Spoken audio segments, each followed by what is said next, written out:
ruling against him. It's one of two politically charged high court decisions ahead of the 2020 election. Left of center, progressives dominated the leadoff Democratic presidential debate. And in round two tonight, moderate frontrunner Joe Biden may be on the defensive as he goes head-to-head with top-tier rivals. And left out, we're learning new details of Rex Tillerson's frustrations with the Trump team before he was fired as Secretary of State. A surprise encounter revealed that Jared Kushner was secretly working behind Tillerson's back. We want to welcome our viewers in the United States and around the world. I'm Wolf Blitzer. You're in the Situation Room.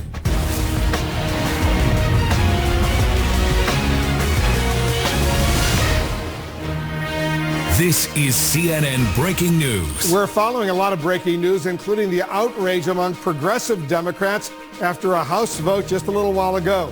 A controversial border aid bill passed after the Speaker, Nancy Pelosi, reversed course and agreed to bring the Senate version of the bill to the floor.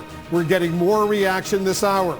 Also breaking, President Trump is threatening to delay the constitutionally mandated census count after suffering a major blow in the U.S. Supreme Court.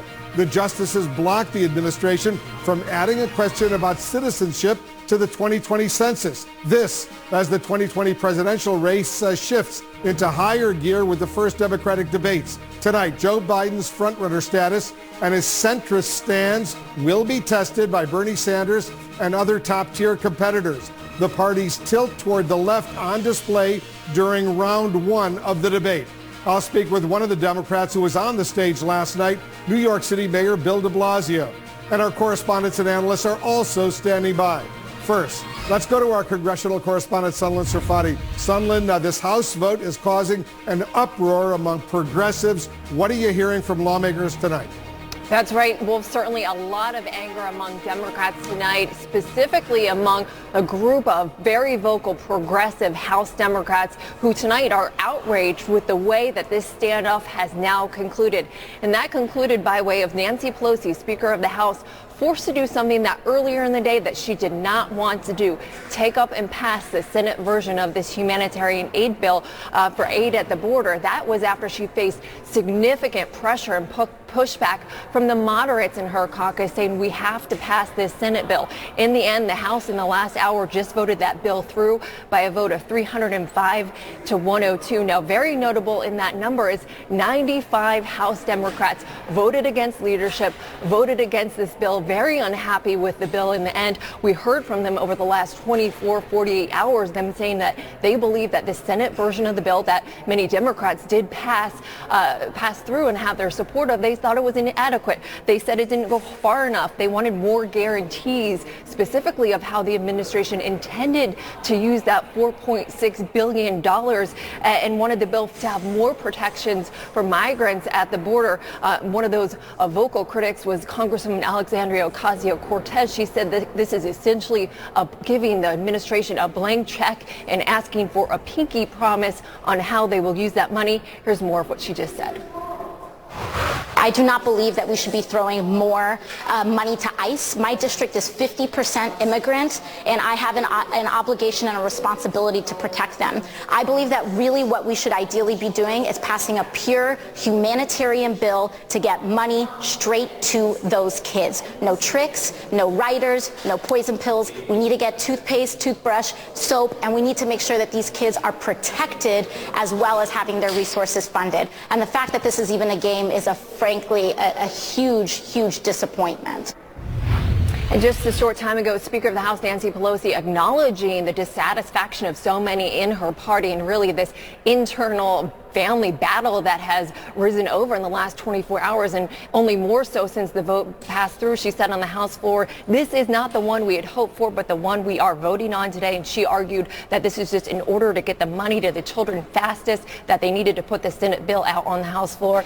Now, in the meantime, this bill, $4.6 billion package, heads to the White House for the president to sign it. And indications are that he will, of course, given that Mike Pence, the vice president, was fighting behind the scenes to get this Senate bill passed through the House.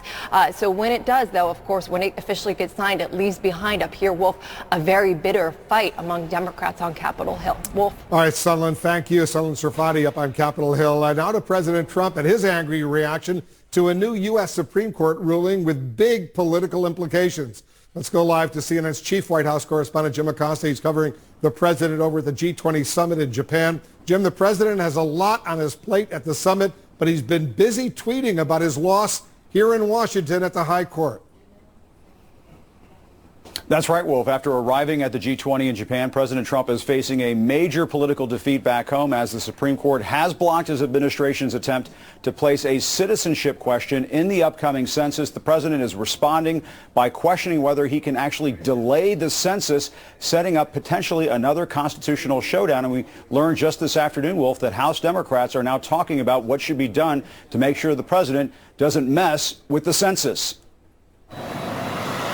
Tonight, President Trump has more to worry about than just the G20. It's more like 2020, as the Supreme Court just rejected his administration's move to insert a citizenship question into the upcoming census, a decision that could have a huge impact on next year's election. The president now wants to know if he can indefinitely delay the census, something the Constitution won't allow. Tweeting in the middle of the night, seems totally ridiculous that our government and indeed country cannot ask a basic question of citizenship.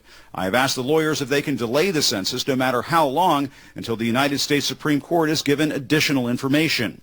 In his decision, Supreme Court Chief Justice John Roberts wasn't buying it, saying the sole stated reason seems to have been contrived. Critics suspect the administration's move was at least partially aimed at discouraging Democratic-leaning Latinos from voting in the 2020 election. Former Vice President Joe Biden tweeted, "Make no mistake, the Trump administration added a citizenship question to the census to deliberately cut out the voices of immigrants and communities of color. It's wrong and goes against our core values as a nation." The idea has been a fixation of the president's for weeks. I think when you have a census and you're not allowed to talk about whether or not somebody's a citizen or not, that doesn't sound so good to me. Can you imagine you send out a census and you're not allowed to say whether or not a person's an American citizen? In another ruling with major 2020 implications, the Supreme Court did hand the Republicans a narrow victory on gerrymandering, giving the green light to the controversial practice of drawing congressional districts for partisan gain. Democrats are crying foul over that one. The consensus people have on health care, climate chaos, student loans, gun violence outside of Congress will not be reached inside because the lines are rigged and you get people who are, their candidacies are reinforced by the politicians who keep protecting them. The president was making waves at the G20 summit with other world leaders even before his arrival, making critical comments about Japan, China, and India. But once again, Mr. Trump has steered clear of any criticism of Russia's Vladimir Putin, while touting his own relationships with U.S. allies. I think I can say very easily that we've been very good to our allies. We work with our allies. We take care of our allies. The president is closing in on his first major meeting with Putin since their summit in Helsinki last year, when Mr. Trump sided with the Russians over his own intelligence community on the question of election interference. My people came to me, Dan Coates came to me, and some others. They said they think it's Russia. I have President Putin. He just said it's not Russia. I will say this, I don't see any reason why it would be. And the president is already getting testy with reporters over what he might say this time around. I'll have a very good conversation with him. What I say to him is none of your business.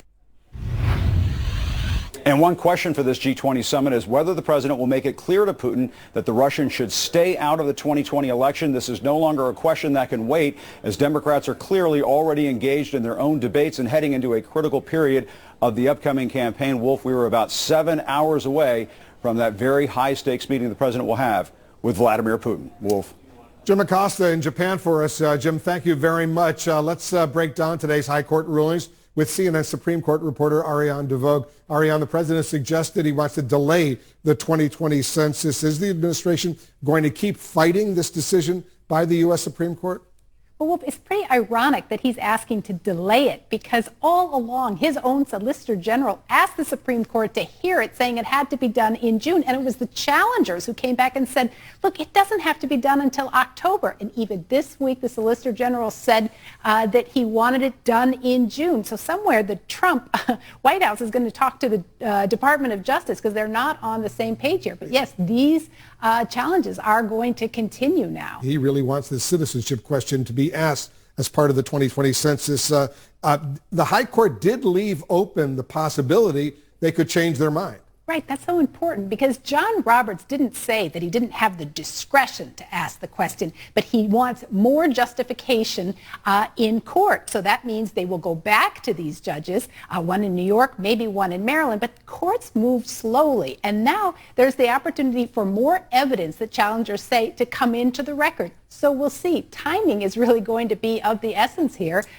In these lower courts. As that citizenship question, as important as that decision was by the U.S. Supreme Court, the other decision today may be even more significant. The U.S. Supreme Court siding with basically a lot of Republicans. It's good news for the Republicans. Extreme gerrymandering in states can go on. All right, that was the big decision today, and that was a strong 5-4 opinion. The liberals here said that, look, partisan gerrymandering has run amok. Courts need to step in. They need to step in to protect political representation.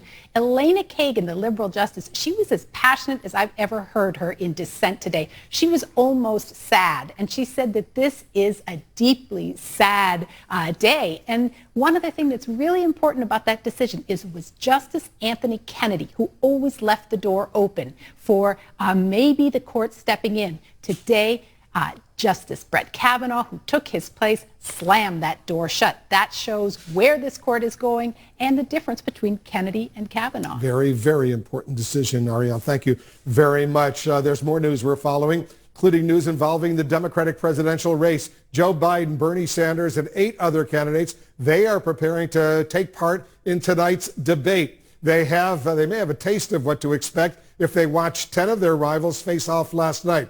Let's go to our senior Washington correspondent, Jeff Zeleny. He's over at the debate site in Miami. Jeff, round one put the party's tilt toward the left on display, and we're likely to see more of that, I take it, tonight.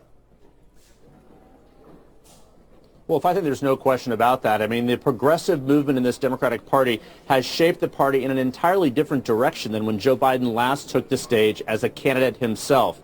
Now, progressive ideas are front and center in the conversation. Most of those are led by Bernie Sanders. That's why the dynamic between Sanders and Joe Biden, both standing on center stage, will help set the tone for the next chapter to come in this Democratic primary race. Joe Biden and Bernie Sanders side by side tonight for round 2 of the first Democratic debates. The two 2020 frontrunners offering a stark choice for Democrats trying to win back the White House. On stage tonight, the party's generational and ideological divide on full display, with Biden and Sanders flanked by Pete Buttigieg and Kamala Harris, and joined by 6 other rivals searching for a breakout moment. As Biden checked out the debate stage today, Sanders paid a visit to the Homestead Shelter, where around 2,300 unaccompanied migrant children are being held just south of Miami. When asked about his debate strategy, he chose a boxing metaphor. I'm thinking of like Muhammad Ali. He noticed the weakness in his opponent. The question is whether he or any of the candidates lay a glove on the former vice president, as they've been subtly doing on the campaign trail by taking aim at his long record. There is no middle ground. It calls for a new generation of leadership in this country. We can't have a candidate who has ideas that are staler than Donald Trump's. It's a far different Democratic Party than the last time Biden stood on a debate stage as Barack Obama's vice president. But aides say he intends to take a forward-looking approach, with one advisor telling CNN there is no need to try and draw a contrast with Senator Sanders. The contrast couldn't be more obvious or stark. Yet that is Biden's challenge. It was Sanders' progressive proposals that were largely driving the opening round of the Democratic debate Wednesday night. So yes, I'm with Bernie on Medicare for all. Elizabeth Warren raising her hand along with Bill de Blasio when asked if they would abolish private health insurance for a government-run plan. There are a lot of politicians who say, oh, it's just not possible, we just can't do it, have a lot of political reasons for this. What they're really telling you is they just won't fight for it. As Warren emerged unscathed from the first debate, Cory Booker snagged the most airtime as he still tries to introduce himself. When I got out of law school, I moved into the inner city of Newark to fight as a tenant lawyer for other people's rights. Julian Castro also stepping into the spotlight, challenging fellow Texan Beto O'Rourke on immigration, saying crossing the border should be a civil, not a criminal penalty. I think that you should do your homework on this issue. If you did your homework on this issue, you would know that we should repeal this section. And it was Amy Klobuchar who offered a reality check on free college and other pricey proposals. And I don't make all the promises that everyone up here makes. And those promises clearly will be front and center in this conversation, Wolf. There's a sense of progressive ideas versus a pragmatic approach. Joe Biden, of course, arrived here in Miami earlier today, but he watched the debate last evening in its entirety. I'm told Bernie Sanders also watched the debate. So they have a sense of what this format and style is going to be like. But, Wolf, the question is, how are they going to interact? And more importantly, what are they going to do when others standing on either side of them perhaps throw some bombs, because that is the way to get attention and essentially have a breakout moment here. But aides to Joe Biden tell me that he simply is going to present himself as a candidate of the future. Of course, many rivals are eager to talk about his past. Wolf? All right, Jeff, thanks very much. Jeff Zeleny down in Miami. Joining us now, one of the 2020 presidential candidates who was on the debate stage last night, the Democratic mayor of New York City, Bill de Blasio. Mayor, thanks so much for joining us. Thank you, Wolf. There were moments last night where it looked like you were trying to run to the left of your Democratic rivals, but a lot of Democratic voters simply want to find the most electable candidate to defeat President Trump. Why should those voters consider someone who seems determined to stake out some of the most liberal positions in the entire Democratic field? Wolf, there's been a presumption that electability means being moderate, and I want to contest that right here, right now. I believe that when we nominate a clear progressive, someone who's on the side of working people, we have a much better chance of winning. Look at the 2016 election. You had a lot of people who stayed home who would have voted Democrat because they just didn't feel the Democrats were on their side. You had a lot of working class folks who didn't hear a strong, bold message from Democrats, drifted to Donald Trump. He said he was going to take care of working people. He sounded more convincing sometimes than our team did. And so I would argue to you we got the whole electability discussion wrong. When was the Democratic Party strong? For decades, when we were clearly the party of working people, and we did really big, bold things to change people's lives. So the things I talk about, look, what I've done in New York, I want to do for the whole country. Pre-K for all children for free. Paid sick leave for working people, $15 minimum wage. I mean, these are things that improve people's lives. When they hear those ideas, they say, hey, wait, that's about me. That's about my family. That's what I need. And that also presents Democrats as the party of change, not the party of the status quo. So honestly, my view is I was trying to talk about both the things that I've actually done in New York as a chief executive, and I do believe people want executive experience this time. We've had an amateur president. That didn't work out so well. I think people want an actual executive who knows how to handle big things. I'm chief executive of the nation's largest city, but also ideas that capture the imagination and make people hopeful. I mean, we're guaranteeing health care for all New Yorkers right now who don't have insurance. I think a lot of people in this country want to hear real fundamental change on the health care issue. They wanted that in 2018. They're going to want that in 2022. Let's speak about health care. You said last night you want to abolish private health insurance for the American people. Why should Americans who happen to those who like their private, for example, employer-sponsored, union-sponsored health insurance plans, why should they vote for you? Well, look, let's be clear. Any major transition on health care will take time. It's not going to happen overnight. But here's what I think we need to aspire to, and the reason I do believe that a single-payer approach is better. Right now, we have a health care system that leaves out tens of millions of people right off the face. They don't even have insurance. Then you've got tens of millions more who have insurance and cannot use it a lot of the time because of all the costs, the hidden taxes in it, the co-pays, the deductibles, all the things that just hit people time and time again and cause them not to get the health care they need when they need it. You also have a lot of things that aren't covered. This is not a health care system that's working for a huge percentage of the country. And God forbid a family has a single serious health condition, a catastrophic condition can wipe out a family, send them to bankruptcy. We all know this. A lot of middle-class people, working-class people have had this experience. Why don't we aim for something better? It will not happen overnight. But why don't we aim for a system that actually takes care of the full range of people's health care needs, gets them preventative care when they need it, makes it easy to use instead of hard to use. In America today, Wolf, you get a health insurance card and it's good luck. You're on your own. Hope you can figure it out. Why don't we create a system that's actually user-friendly and helps people get health care at the first time they're sick, not later on? That's what we should aspire to as a nation. And other countries with very similar societies to ours have managed to do it and make it work.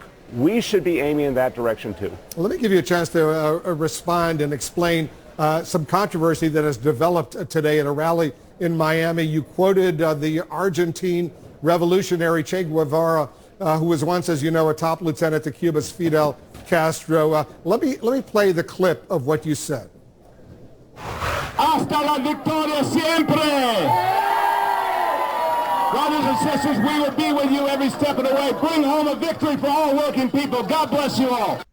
It means ever on to victory. You've just issued a public apology. You said you had no idea you were quoting Che Guevara. So where did you pick up that phrase in the first place?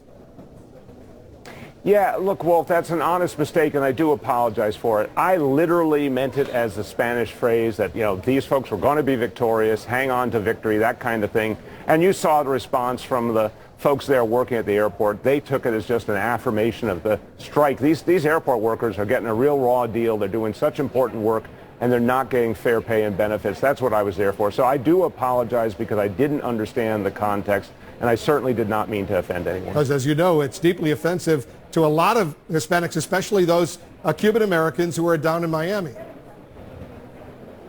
Well, Wolf, I understand that now, and obviously if I had understood the phrase's origin better, I would not have used it, but it is simply a case of I literally understood it as a Spanish language translation of something I was trying to say to these working people about the fact that I thought they would be victorious in the end.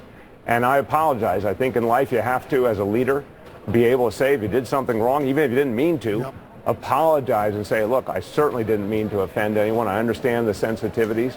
I've learned from that mistake. Yeah, nothing wrong with apologizing.